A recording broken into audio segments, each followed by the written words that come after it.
अस्सलाम वालेकुम रहमतुल्लाहि वबरकातुहू। आज के सबक में हम सीखेंगे सूरह काफिरून, सूरह नास, सूरह फलक और सूरह इखलास। मतलब चारों कुल को आपने तजवीद के साथ किस तरीके से पढ़ना है। तजवीद ये नहीं है कि मतलब हम कोई किरात सीख रहे हैं या कोई अलग से कोई कोरस है, इस तरह नहीं। तजवीद ये है कि आपने कुरान पाक को सही तरीके से किस तरीके के साथ पढ़ना है।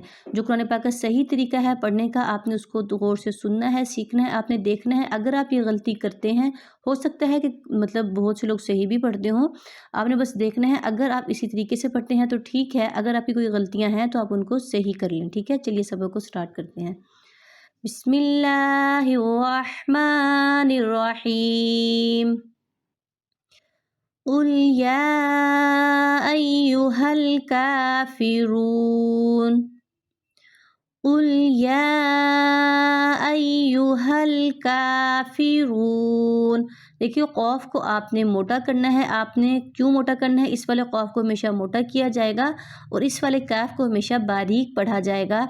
जैसा इन दोनों हरफों में फ़र्क है, इनकी आवाज़ों में भी फ़र्क है, इनके तर्जमे में भी फ़र्क है, इसका आपने ख्याल करना है। ठीक है, यहाँ पे या को हमने खींच कर पढ़ा है, लंबा किया है, क्योंकि देखिए या के ऊपर खड़ी हरकत भी है और या के ऊपर मद भी है, इसको हमने खींचकर इसीलिए पढ़ा है। ठीक है, उसके बाद हमने यहाँ पे जब रून को पढ़ा है, हमने रॉ को यहाँ पे मोटा किया है, पुर किया है। दूसरा हमने यहाँ पे इसको थोड़ा सा खींच कर पढ़ा है, लंबा किया है। क्यों? क्योंकि वाव साकिन है। साकिन कहते हैं किसी हर्फ के ऊपर जज़म आ जाए, उस हर्फ को कहते हैं साकिन। ठीक है, आपने देखना है जब भी आप कुरान पाक की तिलावत कर रहे हों, अगर कहीं वाव साकिन हो रहा हो, उससे पहले वाले हर्फ के ऊपर पेश हो, आपने उसको थोड़ा सा खींचना है, मतलब एक अलिफ के बराबर आपने लंबा करना है। ठीक है, इन सब की डिटेल इंशाल्लाह आपको इस पर मिल जाएगी, क्योंकि मैंने हरूफ मुफरिदात के बारे में आपको समझाया है सारा।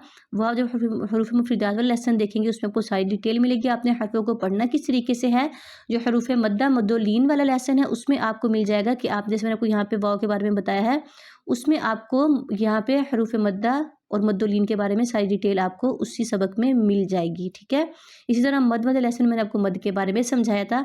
बाकी डिटेल मैंने सारी आपको जो अलग अलग लेसन बनाए हैं तजवीद के बारे में वो आप देख लीजिएगा, आपको अच्छे से समझ आ जाएगा। ठीक है, ला अअबुदु मा तअबुदून। ला अअबुदु मा तअबुदून। आइन को आपने हल्क में से निकालना है ताकि आइन और हमज़ा की आवाज़ में आप फ़र्क कर सकें। आपने आ करके नहीं पढ़ना। अगर आप आ करके पढ़ते हैं तो वो दोनों आप हमज़ा की आवाज़ बना रहे हैं। आपने आइन और हमज़ा की आवाज़ में फ़र्क करना है। ठीक है, आइन को हमेशा हल्क में से निकाला जाएगा। वला अंतुम आबिदून मा अअबुद। वला अंतुम आबिदून मा अअबुद। अब देखिए यहाँ पे हमने इसकी आवाज़ को नाक में क्यों छुपाया है? क्योंकि यहाँ पे हमने इख्फा किया है। इख्फा की आवाज़ को हमेशा नाक में छुपाया जाएगा। गुन्ना इख्फा मैंने डिटेल में वीडियो बनाई है, वो लेसन आप देखेंगे आपको उसमें अच्छे से डिटेल मिल जाएगी कि गुन्ना इख्फा आपने किस तरीके के साथ करना है। ठीक है, आपने दाल पे कलकला किया है। कलकला कहते हैं हर्फ को हिलाना। आपने इसको हिलाकर पढ़ना है। आपने देखना है कौफ कौ बा जीम दाल। कौफ कौन सा? जैसे ये वाला कौफ है। ठीक है, ये वाला काफ नहीं, कौफ। ठीक है, जिसको हमने मोटा करना है। आपने देखना है कि पांचों हर्फ कहीं साकिन हो रहे हों। मैंने आपको बताया है साकिन कहते हैं किसी हर्फ के ऊपर अगर जज़म आ जाए उसको कहते हैं ये हर्फ साकिन हो गया। ठीक है, आपने देखना है कि पांचों हर्फ कहीं साकिन हो रहे हों, फिर आप कलकला करेंगे। या ये हर्फ आयत के आखिर में देखिए, जैसे यहाँ पे आयत ख़त्म हो रही है, फिर आपने कलकला करना है। आखिरी हर्फ इन पांचों हर्फों में से होगा, फिर आप कलकला करेंगे। या ये वाले जो हर्फ हैं आयत के दरमियान में अक्सर कहीं जैसे वक्फ होता है आयतों के दरमियान में, जैसे कहीं पे तवा का वक्फ आ जाता है, कहीं पे जीम का, कहीं पे दाल का, आपने फिर कलकला करना है। इन तीन सूरतों पर कलकला किया जाएगा, मतलब इन हर्फों को हिलाकर पढ़ा जाएगा। उसके अलावा इन हर्फों पे कलकला नहीं होगा। मतलब हिलाना कि इसकी आवाज़ दोबारा लौट के वापस आती है। जैसे यहाँ पे देखिए, जब मैंने पढ़ा है अअबुद, इस तरीके से। ठीक है, वला अना आबिदुम मा अबदतुम। बा को आपने दाल के साथ नहीं मिलाना, बा को आपने ता के साथ मिलाना है। ठीक है, वला अंतुम आबिदून मा अअबुद। لکم دینکم ولی دین قل یا ایہا الکافرون لا اعبد ما تعبدون ولا انتم عابدون ما اعبد ولا انا عابد ما عبدتم ولا انتم عابدون ما اعبد لکم دینکم ولی دین